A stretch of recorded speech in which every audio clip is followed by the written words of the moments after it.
Silver just jumped almost 4% in one day, while gold barely moved. Same metal family, completely different story. So what does silver know that gold doesn't? In the next 60 seconds, I'll show you exactly why this split happened, the price levels traders are watching right now, and the one mistake that could cost you if you get this wrong. Here's what happened. Reports that the Strait of Hormuz could reopen sent oil prices crashing towards $74 per dollar.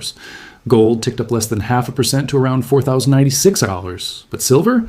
It punched through $61, straight to a fresh monthly high near $62. Here's the twist.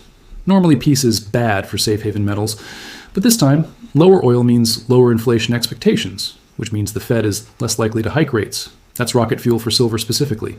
The gold-silver ratio just dropped from 69 to 66.5. That's silver reclaiming leadership.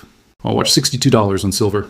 That's monthly resistance. A clean break could open the door higher. On gold, $4,100 is the line in the sand. Hold above it, and gold stays steady. Lose it, and we could see a deeper pullback. The biggest mistake right now, chasing the pump.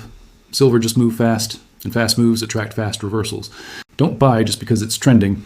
Know your level, know your risk. My take, as long as oil keeps falling and Hormuz talks hold, silver has the momentum edge over gold, at least short term. But this is a news-driven move, not a sure thing. Watch $62, that's your tell.